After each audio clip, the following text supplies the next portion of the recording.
to talk to you about how to weld out your products on the shop floor. Remember when I got into fabrication, a lot of the shops, especially in Arkansas, we laid out everything on the ground first. Like we literally would lay the project out on the ground and then we'll fall back and fabricate whatever because different staircases that we did, they were so big and long that we had to use the floor, and it was different pitches on them. So we was doing handrails that had different pitches, staircases, just different random stuff. It really wasn't complicated, but it taught me how to think outside the box. It taught you how to make your square on the ground. You know, using different measurements to make different layouts to find your square if you don't have a square to start off from. You know what I mean? So there's a lot of ways to do it. With this one, I got it clamped together first, tight with a clamp. That way I can keep my uniform because when you weld stuff, it's going to give, it's going to move, it's flex. So to have it tacked up and burned is a plus. So that way when you weld it out, it ain't going to distort as much. You know what I mean? So I think it's good to lay everything out and then I tack certain ends, the middle, that way to give it a little bit more stronger structure when I'm welding too. So it keeps it from doing any boring. And then I wanted to make sure that both of the um, rails on this staircase was identical. So this is a staircase I'm actually working on, a custom one, a design that I came up with. And I wanted to make sure both of them was the same. So I made sure I welded them and tacked them up together. So that was a big plus. And now I literally just got to fall back and start doing my my burps. I gotta go downhill in the inside. So that's one thing that I start on now. Actually.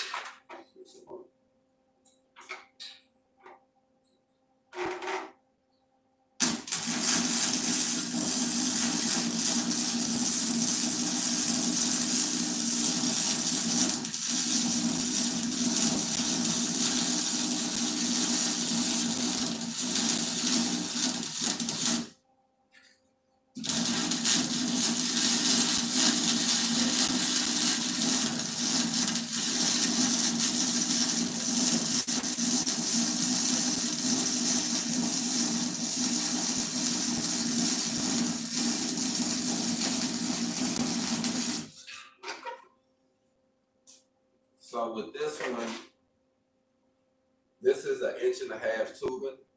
So I'm going 1.5 inches pretty much all the way around. And I'm doing everything I can see from both sides. And then I'm gonna separate it and finish the few welds that I can't get because it's together. But it's not gonna move nowhere then because majority of the project will be welded out then. So it's just different stages you have to take to me that helps it turn out, helps your finished product turn out a lot better if you take the right stages.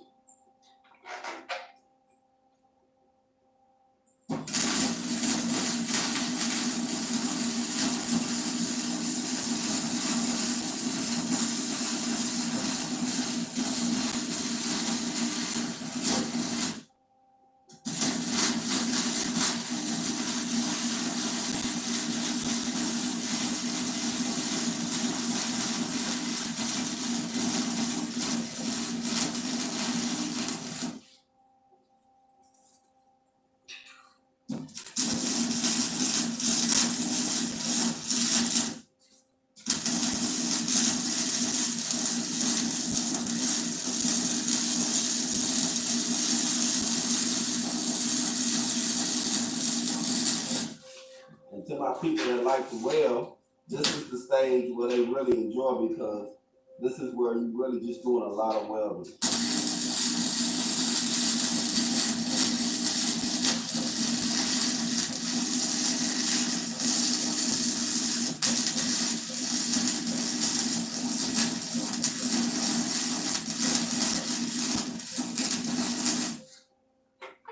Like I say, this one has about 1, 2, 3, 4, 4 sides that you welded on.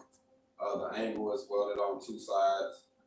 Got a gap in it so it gives good penetration, you know what I mean? It's good to have a little small gap in it when you do it because it just helps ensure better penetration and making that one piece of metal turn into 2 pieces of metal easier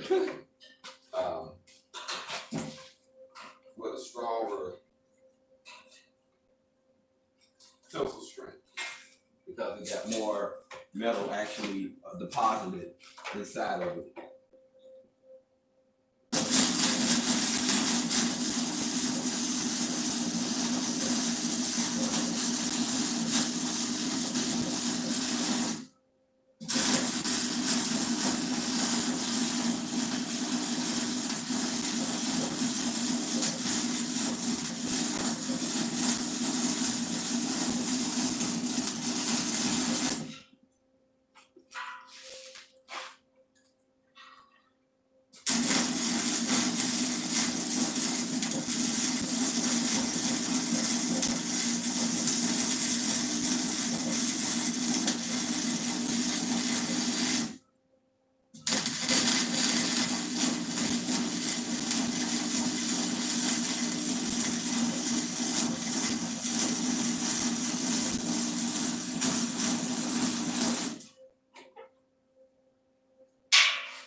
Check to see if I got any comments. Hopefully everybody doing good on this Saturday morning. Good morning, good morning. Just checking in with everybody. Hopefully everybody doing good. Doing their thing. Trying to get some things done on the cafe, so this is part of some stages that, you know, they got to get done. So I might as well go and get them.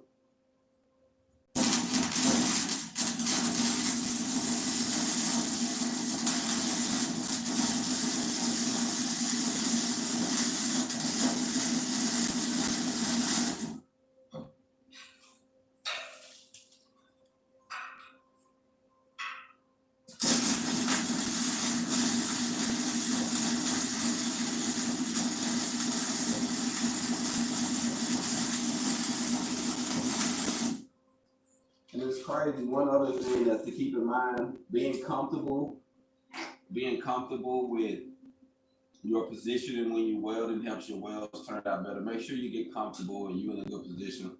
I know I'm all crunched up on this floor right now, but I try to get as comfortable as I can.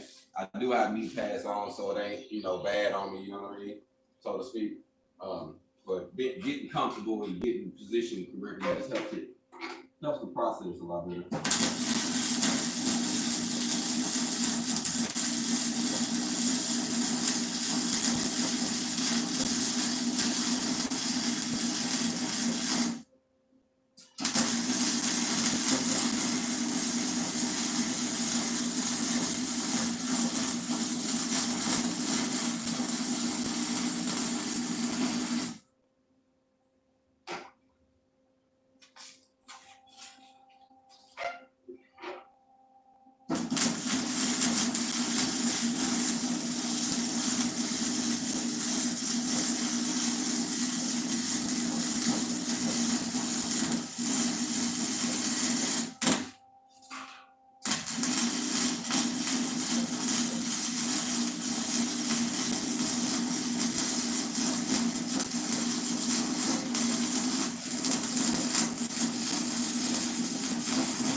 Check in.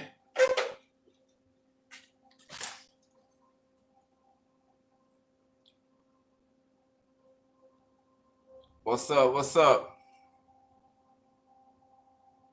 Appreciate it, man. Yeah, man, I'm still doing my thing, man. I'm still trying to get a few things done today. I'm actually working on the staircase for the cafe. So I got to get it done.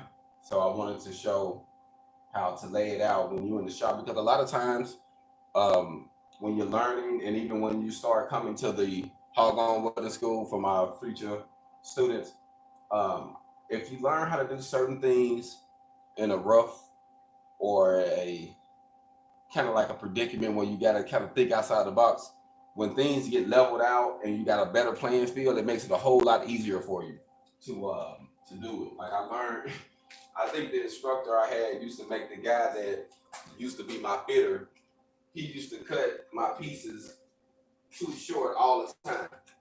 And man, I used to get mad, like, man, why is he always doing this? And he was like, well, in the field, it's not perfect all the time. And you're going to hit some situations where you're going to have gaps, and you just got to fill them, you know what I mean?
The strongest part on these are the uprights and the frame, so that's why I make sure that they are welded all the way around. So on this tubing, I'm actually welding this one all the way around. If you kind of reposition this one.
Piece over here too.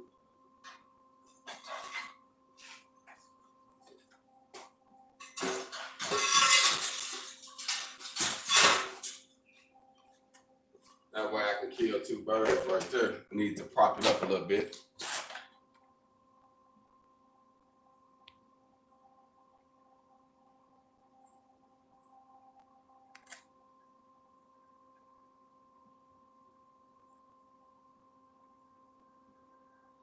Okay, doing your thing in Texas, man. That's good, man. Stay focused. That's good, man. You just started your welding business, man. Stay on it. Stay on it, bro. Stay on it.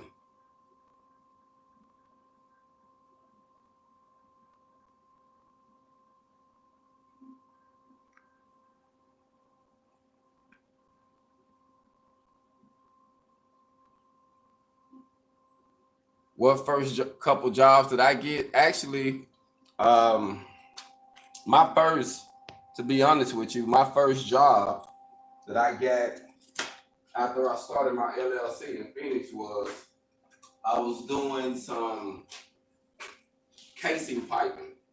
It was 62 and 72-inch case piping for electrical and wiring. And I had to run 7018s in the field. And normally I do 1 or 2 cases a day, however many it takes them to get done. So I did 4 to 8 hours, 7 hours a day. And it was pretty good. I was charging $50 an hour. They paid for my expenses and whatnot, the rods and stuff that I was using. So it worked out. But I thought I was going to get more jobs from that company, but they wanted me to, you know how once you start networking with someone, they always try to, they figured they was big enough to try to get me to fall in their bag, you know, and I wanted to be independent, so I just walked my way after a while, but it was good while it lasted though. It was good money. And I was using my own rig, so it was really good.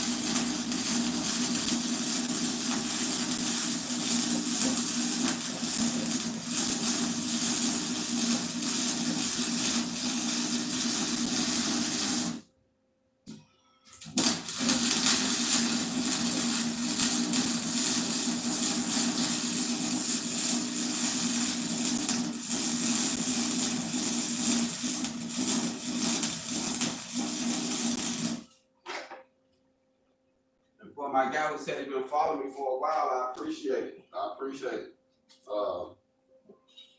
Hopefully I gave you something you can use on building your independence or while you're going to school, after you go to school, I mean.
This is part of the process. And actually, to some people, this is the funnest part. To some people, they rather do the fabrication. I enjoy doing both. It really don't matter to me. I can fit it out, get weld it out, fit it up, get weld it out, don't matter.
And I'm using flux core wire, by the way.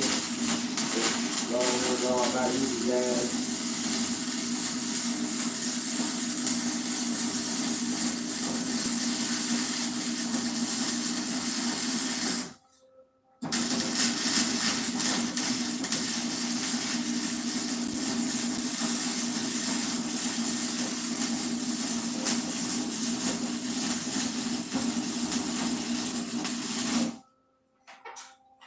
Me personally, I don't use gas on nothing unless it really requires it.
If I got any comments, check in with y'all for a second.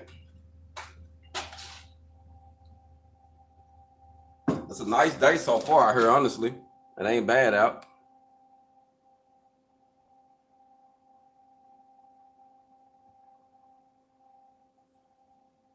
How do I find gigs to keep me working from home?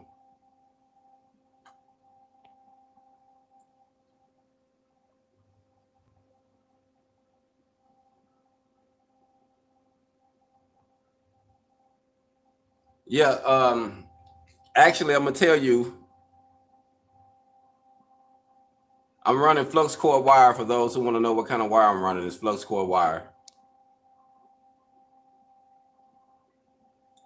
The kind of gigs you can get from home. So, the kind of gigs you can get from home, actually, it all depends on what you want to get involved in. So, if you are a fabricator, you like to fabricate, there's a lot of different things. You can make dumpster gates. You can make gates. I got a friend out of Texas, salute, that makes gates. You can make doors. You can make, you can make dog cages and dog kennels.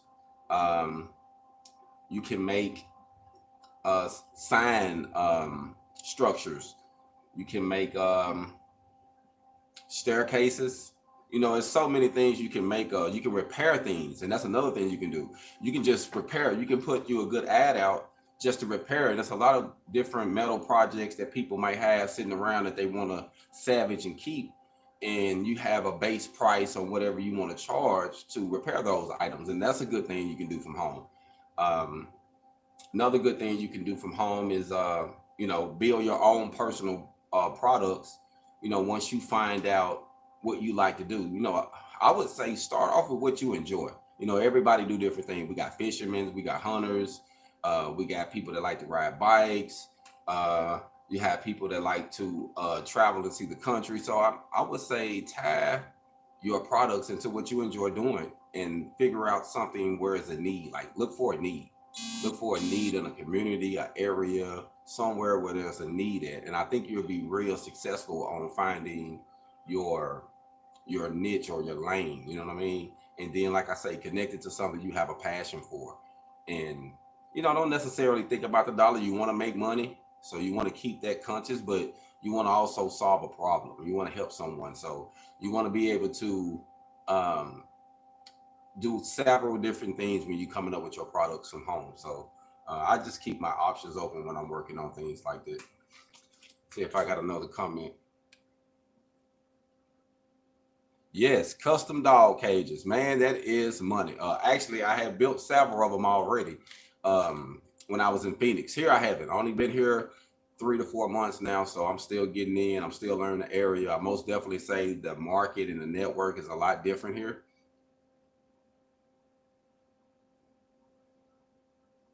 No problem, no problem. Like I say, there's a lot you can do. Like, don't limit your imagination. Have a great imagination because there's so much you can do, and depends on the communities you in. You can start off networking in your communities and just using small sources of networking until you get your finances up to pay for a better advertisement or whatnot. But find out what's going on in your community. Are you in an area where they do a lot of where it's a lot of boat set? You might can do some boat repairs. um you can be in an area where they real they like decorative metal, you know what I mean? Ironworks, you can do that, you know what I mean? Like, it's so much you can do. Just don't limit it, you know what I mean? That's why I like to talk about turning a trade into a business, because once you have this welding trade, once you know how to fabricate or install or repair, there's no limitations to what you can do. Literally no limitations. See, you around the farmers. Oh my goodness. See, there's so much farm equipment. Actually, there's things you can actually fabricate and make that can help the farm out. You should ask them about, well, what is some equipment that breaks down all the time? Or maybe it's something that the cows or whatever always mess up, and you can be like, hey, I can fix this or that. They need good, solid, strong gates. Like I say, some of the gates they have don't be as strong. And so you can come up with a stronger gate, maybe a 3/8 gate or a 1/4 inch gate or whatever. You know what I'm saying? So you can come up with many different things, man. Just don't limit yourself. I say that is very important to just ask. There's nothing wrong with asking. Some people gonna be assholes, is what it is. And most people would just be like, hey man, you know what? I was thinking about this, and if I can come up with something, a lot of people will give you good ideas, just saying, hey, they got a problem and they wish they could make this better. And there you go, a fabricated welder, you come through, you come up with that idea and get you a bag, from the house. So get back on this a little bit, kind of show y'all what I'm doing. My goal is to finish welding this out today. And been cleaning it up. I got to drill my holes. So this is a process when you're doing these. Normally, I would say if I was doing it, since I'm doing it by myself, it's actually one. It's really like a 3-4 day process, cutting pieces, welding out, cleaning up, painting, letting dry, you know what I mean? So after you finish that, you're gonna paint it and all that good stuff. So you still have some processing to go.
actually moving around, rolling back, and gonna fall back and come to the front.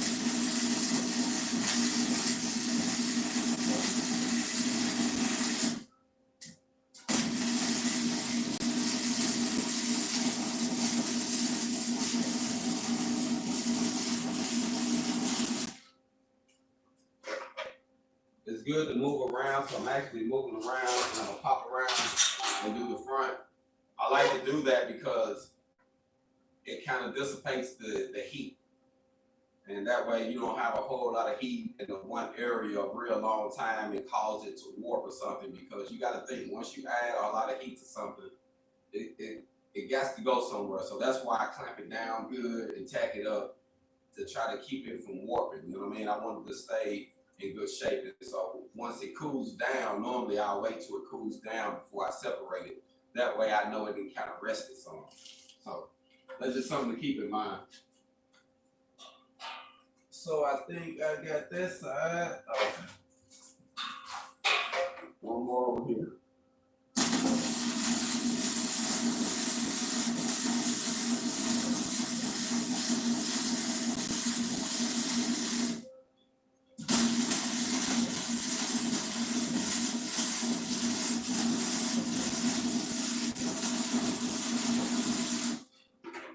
And just for the record, on my personal opinion, I think you should use in the field, I think you should use flux core and 7018s in the field. Depends on, you know, what you're exactly working on, what you're doing. I think it's good to use flux core because it's flexible. You can make it look like you use gas. It's still strong.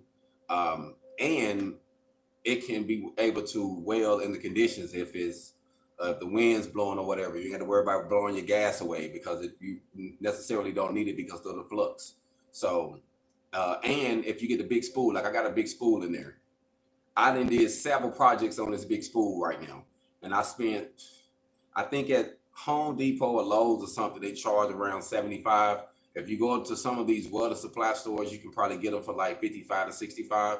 I found some for about 55 bucks. That's good. And I've been sticking with them. It saved me 20 bucks. Still works good, still strong wire. So I think that technology of the flux core, a lot of people overlook it and think it's belittle with it and think, oh, you got to have the gas. No, you don't.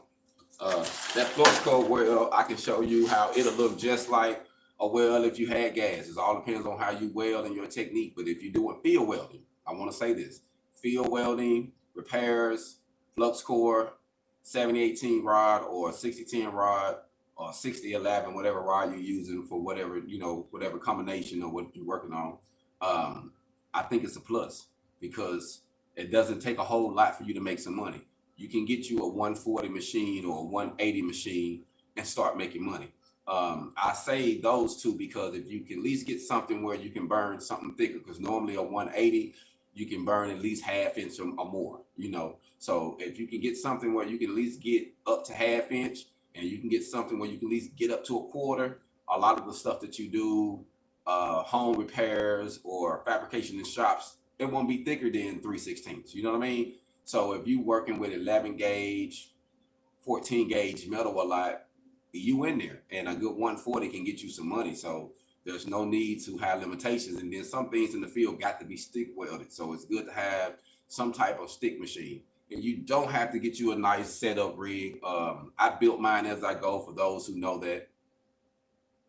Yes, it burns better. To me, it gives more penetration. Flux core actually gives deeper penetration. So if you look, even on the welding gauge on the welders, if you look in there, if you switch it over to flux core, it even tell you it'll burn, you know, you might be burning an 1/8 inch hotter to get more in depth just by using the flux core. So to me personally, I think it's a plus and it can save you some money. And getting started, I literally started, just so those who want to know, I started with $500. I got a video that talks about it. I started with $500 and $300 went on a used machine.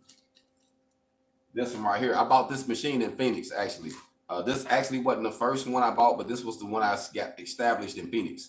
So I spent $300 from that machine at a pawn shop. And was it a pawn shop or was it off Craigslist? I can't remember. It was a pawn shop or Craigslist, but I know I spent $300 for that, and I bought a few things, a couple other things I needed. So it equaled me about 500 the stuff I needed. The wire was like 75, $75 or so. But I ended up scoring for a contract, and no lie, I was hustling, I passing out cards, and a guy wanted a gable wall built, and I told him how much longer it took me to do it, and I gave him a bid on it. I got the bid. Check this out. Spent $300 on that, $500 all in on what I was using, and I got a bid. Maybe it took me about 2 weeks later. No lie, 2 weeks. About 2 weeks later, I got a bid. It took me a week to do, and took a week. Now I bid it for 2 weeks, but it took me about 10 days, 9 days to do. I made $3,000. No lie, $3,000 with this little machine and my welding skills, and having the stuff, and I was ready. And networking, you got to be ready. You know what I'm saying? So if you stay ready, you don't have to get ready. I like to say that because an old man told me that. He said, son, if you stay prepared, a lot of people, when it's time to make a move, they got to go do this. I got to go over here. I got to call this person. Let me go pick up this. By that time, you done missed out on a blessing. Some people, I learned that in life, sometimes in dealing with certain people, you have to be ready. You have to be what they call instant in season and out of season. Meaning you're prepared no matter what. Rain, sleet, or snow, you can call me and I'm ready to jump in my truck and go get some money. You know what I'm saying? In the shop, outside, inside, I don't care. But that's what I do. So I wanted to make it more easier for me to get some money. Now, right now, I'm a combination of welder, but I don't have a aluminum setup right now. So I'm working on getting a multi-processing machine that would allow me to do all processes with one unit and then still have my generator unit, but I'm gonna have one unit I can do everything. And that miller is awesome, but I'm looking into a multi-processor. I don't have it, so that way I can teach everything. Right now, I'm kind of just doing, I can do stainless and steel right now, but I can do all of them, aluminum, stainless. I can TIG and aluminum MIG wire, what they call spool gun, but I don't have one right now. So my goal is to make that investment. I could have bought one, like I say, a while back, but I've been investing money into the HogOn Cafe and buying the shipping container and buying the parts and getting the material. So salute to everyone actually who have helped me, who have sent donations and helped me so far with the cafe. Even some of the metal that I'm working on now was a donation from a few people, so I appreciate it.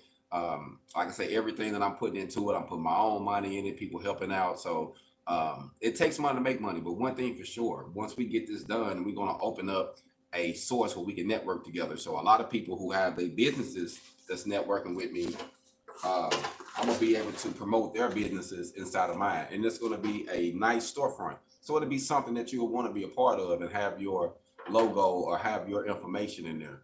You know what I mean? So my goal is to create a hub for us. We're going to have to come up with a way to actually to form a network, so where we can open up some doors. So that's what I want to do. So that's why I'm lining this out, actually showing you, what you got to do, because sometimes we can have things and we can put it off, but certain things in life is not going to be done if we don't do it. You know what I mean? If we don't go on and get down and dirty and do it, it ain't gonna get done. So just remember that, man. It is what it is, And sometimes you're gonna be alone. Like for a while, a lot of my videos, you're gonna see me alone until I build a team that I need to actually get things going in. And I know that God gonna bless me and send me the right people, because you don't want to be in no rush and get the wrong people around you. I've been there, done that, got a shirt, don't wear it no more. So I'm not trying to go that way, but I want to build a good team, and I want people around me with the same agendas. You know what I mean? I don't deal with fake people with, ulterior motives. So I know that I'm gonna be blessed with the people around me to build a team where we all respect one another. We all know that it takes money to make money. We in it to win it. We're gonna get the wealth. We're gonna change some lives. We're gonna do some things. And I think that building your team, you actually have to go through something first. It takes a good follower to be a great leader. To me, because you're gonna stumble, you're gonna learn things as you go. But if you just get through in that position to be a leader, a lot of times you're gonna make a lot of mistakes. And like I say, I've been there, I've been learning it from different aspects. And I would say this, I just want to say this for the record: learning the process of working for someone is going to help you be a better boss. So don't neglected that you got to get that information, because learning that information is going to help you be a better boss. So embrace that. Embrace learning. Embrace those days when they talking crazy to you, and even though you want to say it, don't worry about it, because soon you ain't gonna have to deal with that BS. But right now you got to learn the system. So if you got to learn the system and you got to go through those schools, and I know how they get some of them be, unfair, but do what you got to do so that way you can make a bigger move. You know what I mean? So let's get back to some welding, man. See what we can do. See where we at. I think I'm on the uprights. Yep. We're gonna move this over just a little bit.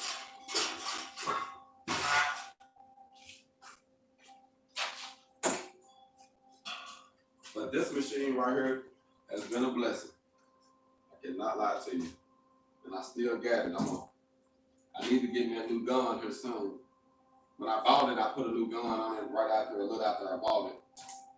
And it's about time for another one, but it's working good, and I'm gonna burn it until it stops running. So even after I upgrade, I would like to use it inside of the, put it inside of the classroom to use it, because we can still use it in there to teach and to do smaller stuff. So that's gonna be a plus.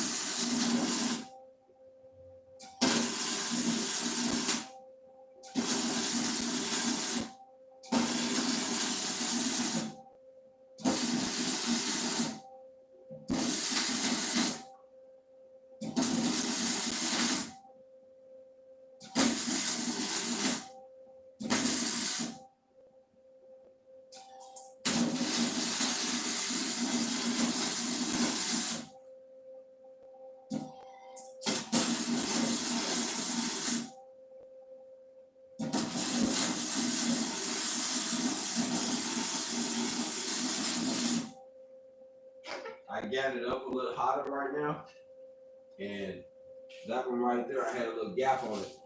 And when you got them gaps, you kind of want to give it a little bit. And that's one good thing about using the MIG welder, because when you got the gaps, you can cheat on them, man. If it gets hot, get off the trigger, let it cool down, and then start depositing more metal, but you can cheat with it. So.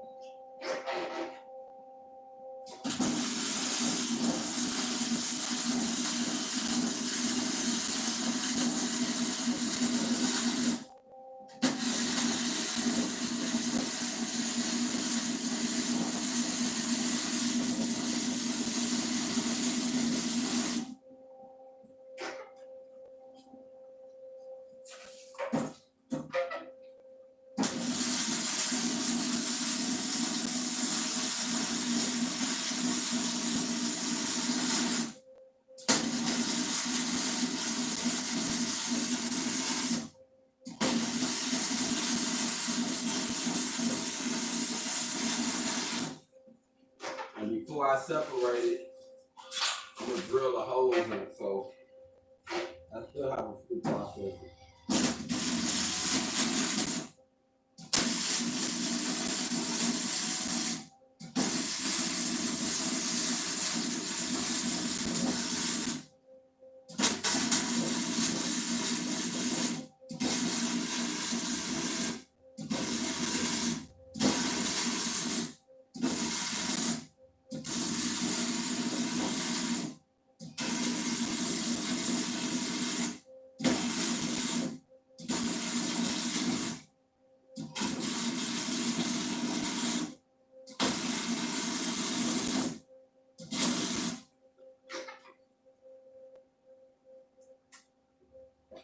That's the only thing when you have to adapt to, you have to take time.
most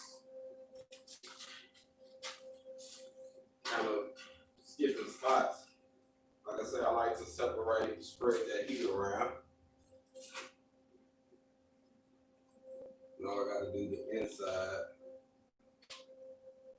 I like to spread that heat around.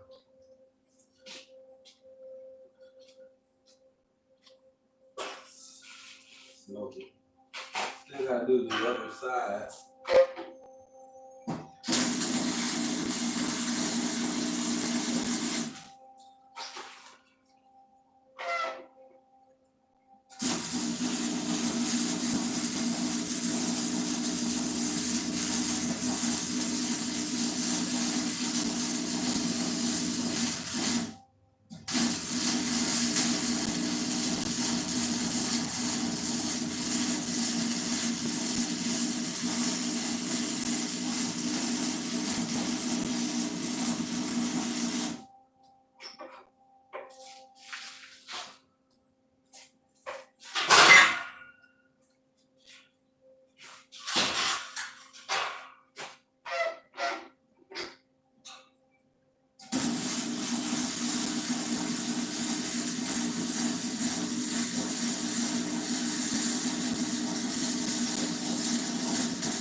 One more. And we done with the biggest. Done with the biggest part of the weld.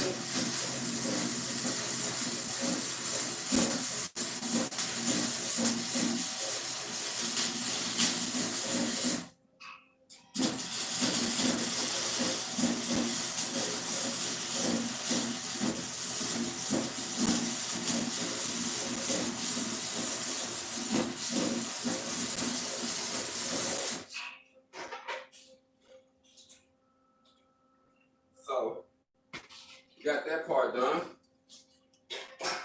Kind of walk it over, let y'all see it. I'm gonna flip it over so I can do the hose next. Check in.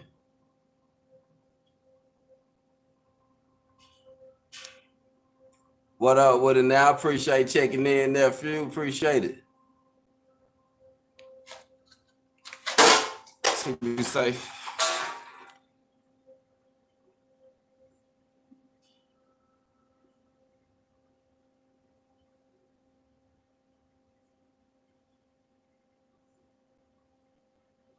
Man, I hate to hear that, man. Sorry to hear that. I hate that happened to you. There's still a lot you can do. Keep your options open. Don't give up hope. Appreciate it. No problem. No problem. Thanks for the blessings, man. You be blessed also. I appreciate it. I appreciate it. Like I said, I just wanted to go live and talk to y'all a little bit about fabricating. So if you have any questions, I don't mind answering them. So feel free to hit me up. I'm gonna show you, give you a little walkthrough real quick. Kind of show you what I'm doing, you know what I mean? That way you can kind of see how I'm laying this out real quick.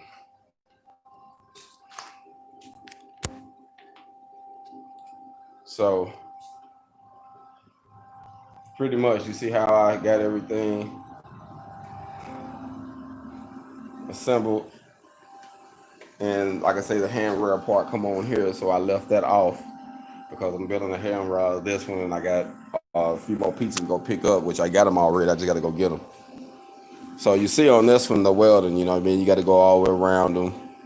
And your tubes are your main structural strong points in your angle, because it's going to connect where your staircase be. You know what I mean?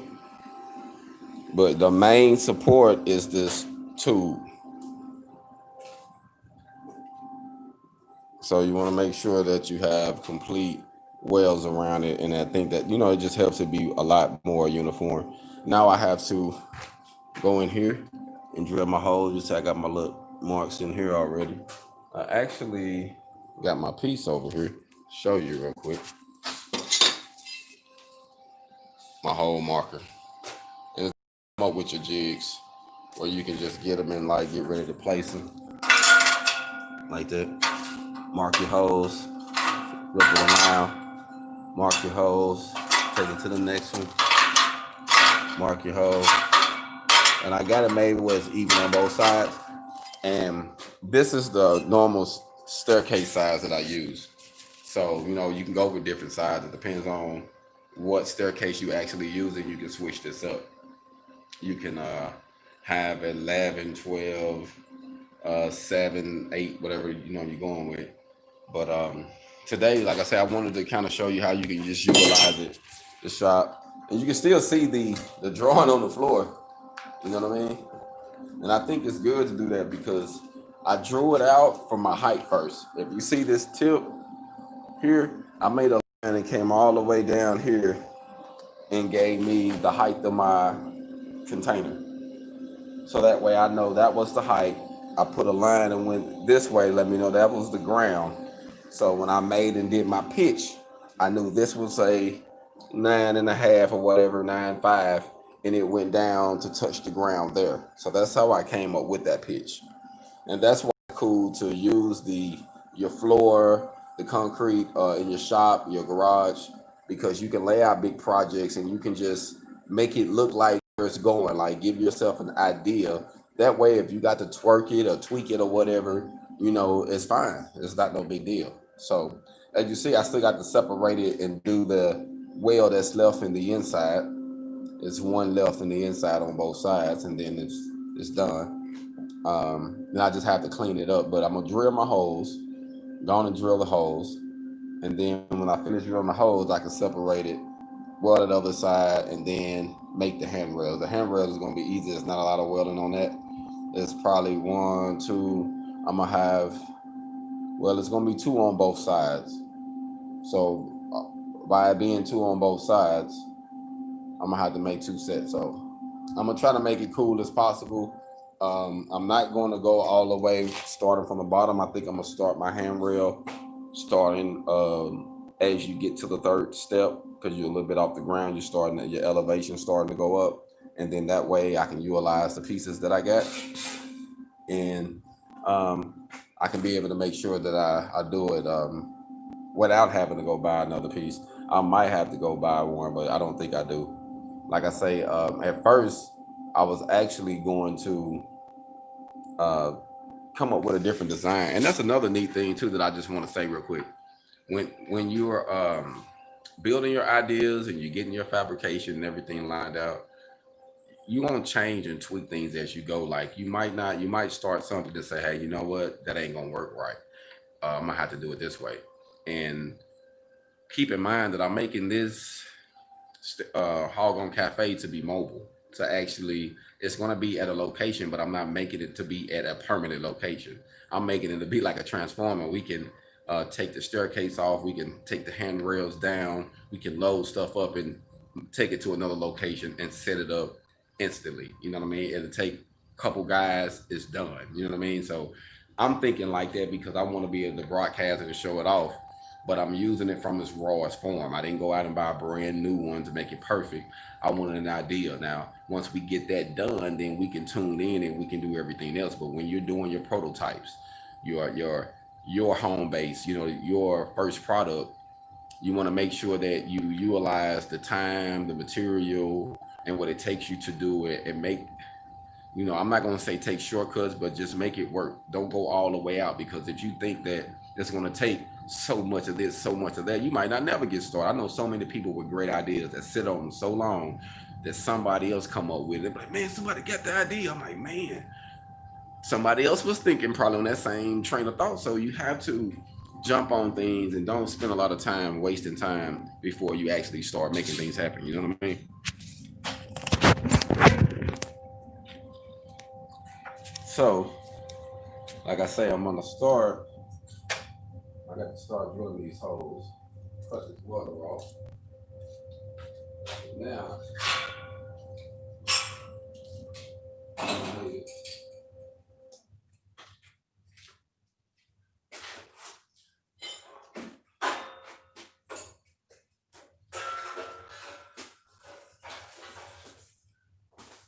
Man, I done had this extension cord. I think I got this from a job.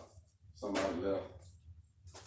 I found so much good stuff on different job sites that people, one person trashed, the next person treasured. That is so real, so true. So true. Don't get discouraged on that.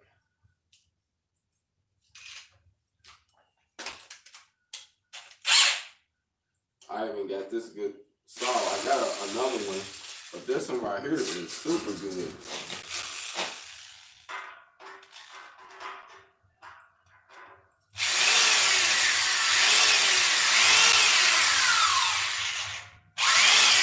I don't know if this did some good.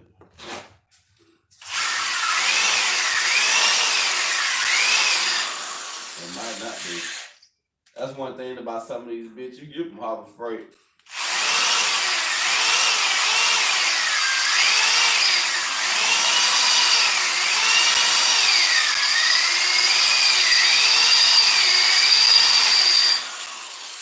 It's doing something. I got some WD-40 spray that I used to lube it up. And dang, I think I left it in my toolbox, which I got to go over there anyway. So I might have to wait to do that because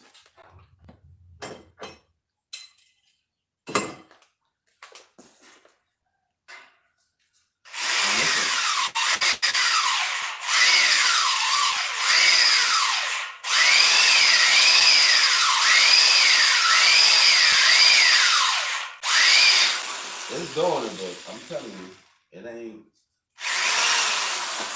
being no rush about it. That's for damn sure.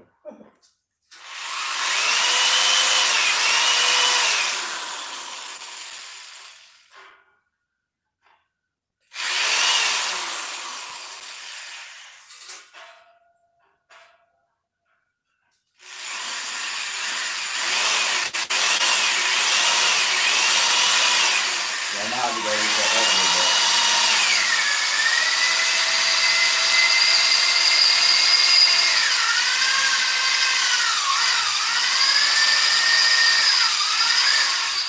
Yeah, I need some lube. And actually, like I said, I got a bottle of WD-40 that I use to spray on because that's gonna take forever. So I'm gonna have to go get that lube. I don't even think I got any more over here.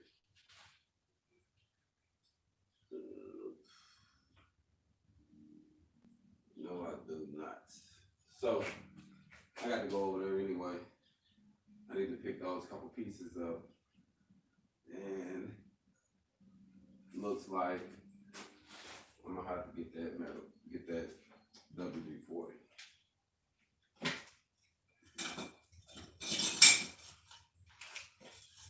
My pieces up. I try to keep little pieces like this. Sometimes I use them, sometimes I throw them away. But it's good to have. It's good to have some of these, and you don't need them to have them, and you do. And when you fabricate, doing your own thing, a lot of times you'll be surprised what you can use a lot of stuff for. Like you can use a lot of stuff for a lot of things.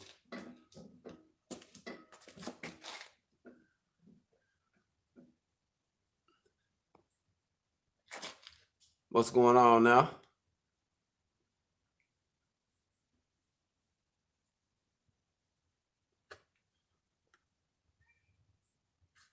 Oh, that's good. That's good, bro. Keep getting your hog on, man, with the furniture, man. Hey, keep me in mind, man. Hopefully we can link up and make something happen. You know what I mean? Stay on the grind. Just wanted to check in with y'all. We're going live right now, but I'm probably about to sum it up because I got to go and pick up some lube and then get the other pieces. Because I still got another process, but majority of it is done as far as the welding and the fabrication of it. Majority of it's done, so that's a plus. I'm happy about that. I'm happy about that. Got that part done. So the next process will be working on the handrails, which I got to stationary this. I'm gonna have to move this in a little different, so that way I can lay that out, because I'm gonna have to I wanna lay it out where I can see it, and I can see the staircase on there. I can see the handrails, and to me that's the best way to do it, is to actually make a drawing of it on how it's going to look, and then that way you know if you need to change something, because I have done things and where what I thought was going to work wasn't going to work. Like, I don't care what I did, it wasn't going to work like that. But I had to try it first, you know. And these are some good pliers, man. Get you some good C-clamps. Lowe's got these actually. I mean, what, I got these from Home Depot? No, I got these from Home Depot. But Lowe's got them, welding shops got them. These are some good clamps. Normally I keep about 4 pair of those style and 2 on me at all times, because they very, very reliable. You can do so much with them.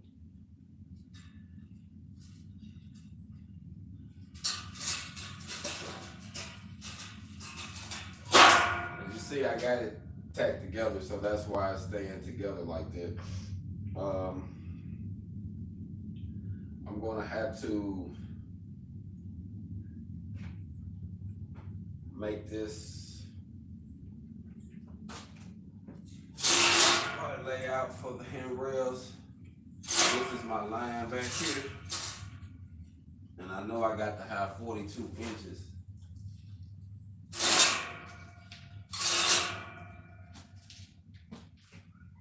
So I have to find my line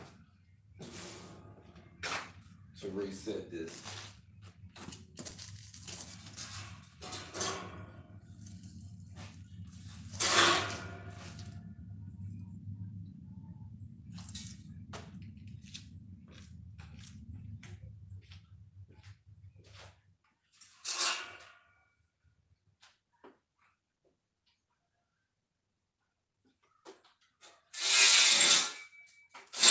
I got enough room now. I'm gonna check with a tape measure, make sure. It's all a trial and error, you know what I mean? You just have to look at what you're doing, see how it looks on the top of the surface. So as of now, we still need to come that way at least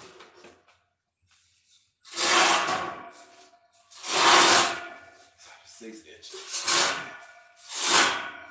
I think that about got us there.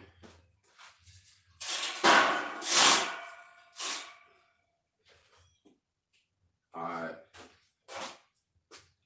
Now, because we got to have, your handrails can be 36 to 48 inches, but at the most, but 42 is a good standard. It's good standard. 42 inches. It's a good standard point.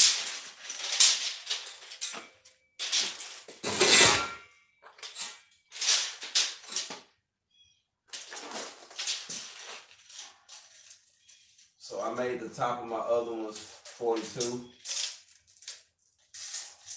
So I'm gonna make it match this one, and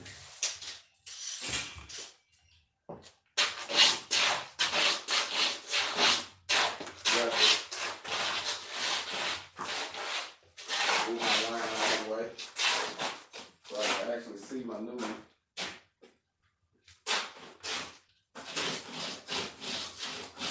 And to make this easy, I'm gonna measure it and I'm gonna pop a line, and then I'm gonna lay it out that way, because my floor is a little uneven. So that way I know I got it right.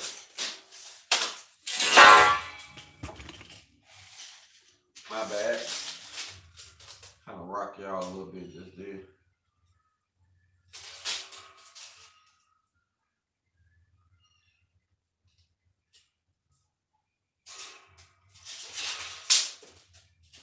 Yeah, that's going to be a good layout.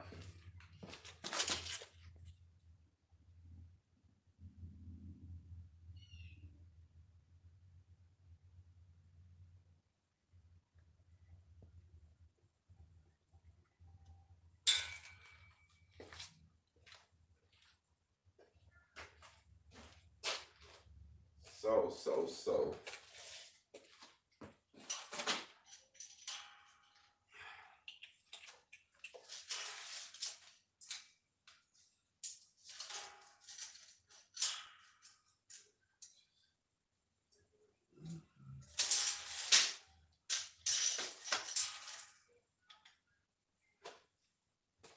See with my piece of soapstone.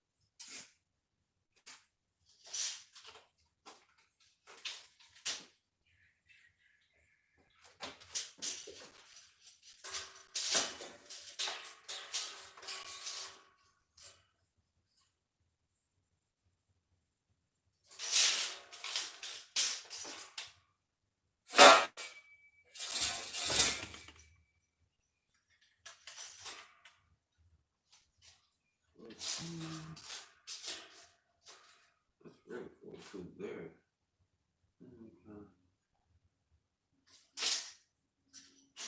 Same. So I need to pop my line from there to there and see how it turn out. So I'm about to go find my screen line and go pop that. It'll be better for me to use that.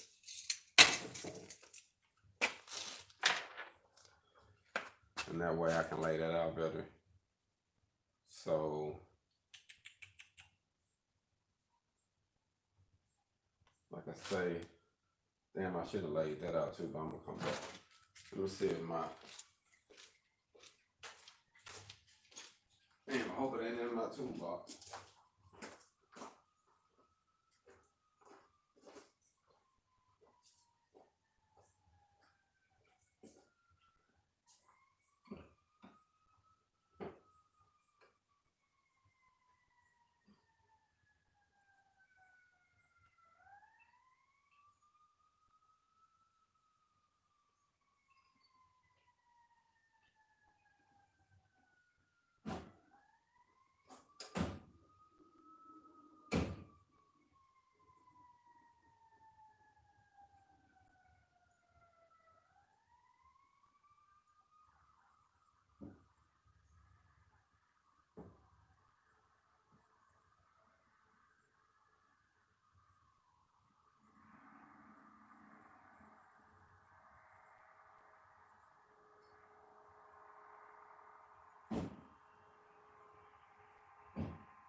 Knew I had two. Had to just find it real quick. Let me pop this line around. So, gotta get baby out here to help me pop this line on the ground so I can take it to that next stage.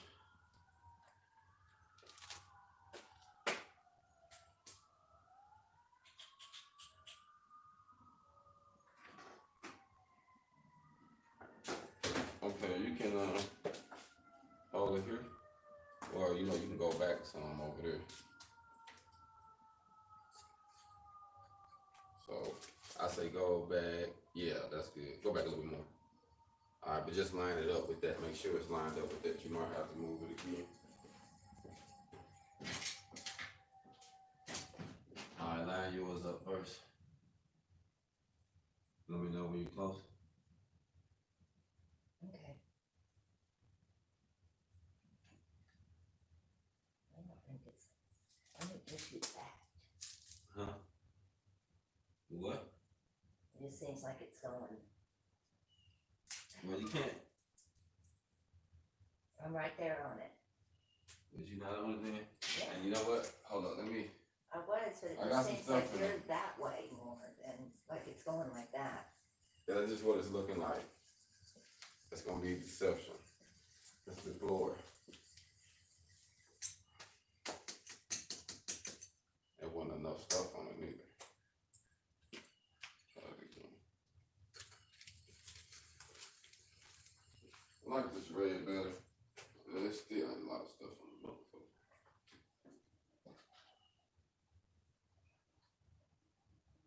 You good? Yeah.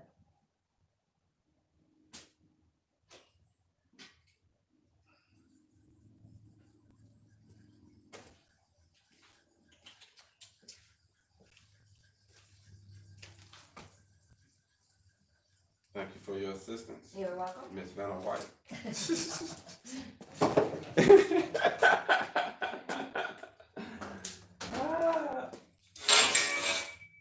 Yeah, a little assistance.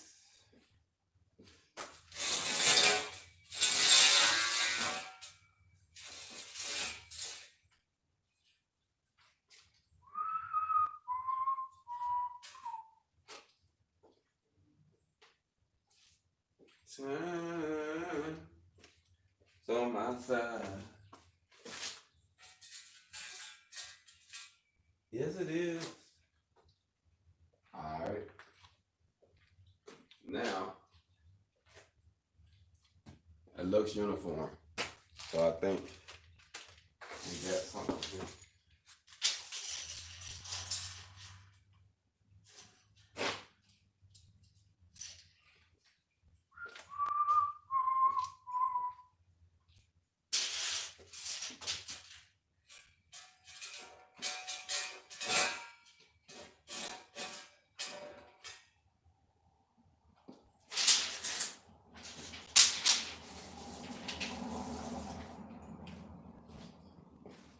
That's how long this one is.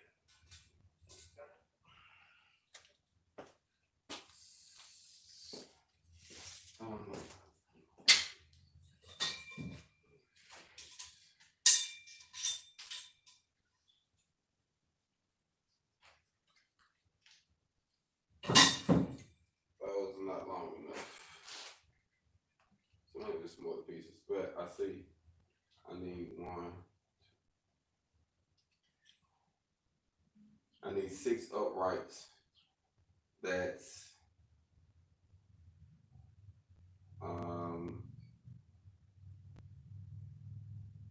40.5 inches. That way I have a half, 2, yeah. So I always take off whatever distance on my tube it is to make it lay out perfect. I just subtract that when I cut it. That way I can give myself back what I wanted to. Everybody's different as far as their line outs. You can actually lay your staircase, your handrails from 36 to 48 inches. I actually had to have some handrails that was actually 48. And to me, 48 inches is too high. That's 4 foot. But some people do them like that. You know what I mean? Like standard handrails, if you go get a gate or something, some of them is 4 feet tall. And you have to cut them down to size. But 42 inches ain't bad. I like 42 inches actually. 36 is, it can be almost too low, but I like 42. So everybody do everything different. I don't like 48 though. 48 to me is too tall. I think that's like overkill for sure. So anywhere from 36 to 42, that's like 6-inch difference. Depends on, everybody different on how they want to lay it out. But I think that'll be a good rule of thumb to get started from. Well, look like I'm going to sum it up. I got to go and pick up some pieces. So I still have a few things I have to pick up. So I'm gonna be summing this video up for today. I may check back in to give you some updates on the handrail. So I'm debating, am I gonna dive into that or am I just gonna wait a little bit? I got a couple things I'm trying to do today. So while it's early, I'm gonna go get these pieces and come back. So that way I have that part of it done.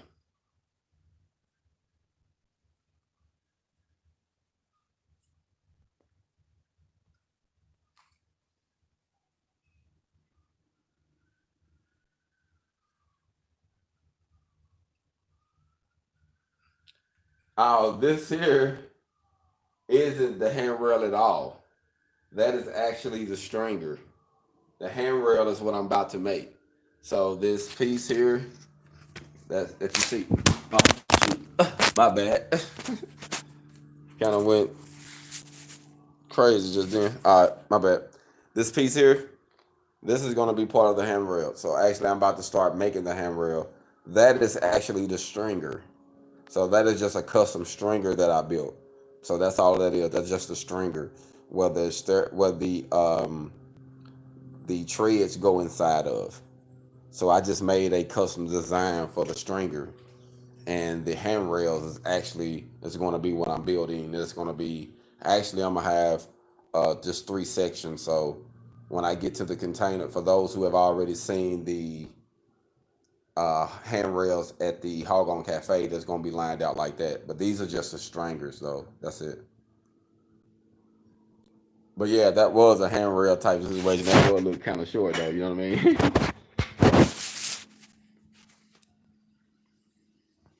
But like I say, just want to check in, man. I appreciate everybody who's checked in with me, man, who's been logged in with me today as we've been going live, getting some work in at HogOn headquarters, working at the shop. Just give you some updates of what I'm doing, showing you the stringer. This is a stringer. We're gonna fabricate the handrails next. That's what it attached to this end and then goes up. And then I'm gonna have a plate on that end, that's part of it, which is gonna connect to the container. But we're gonna start here. You see we got our little line lined out.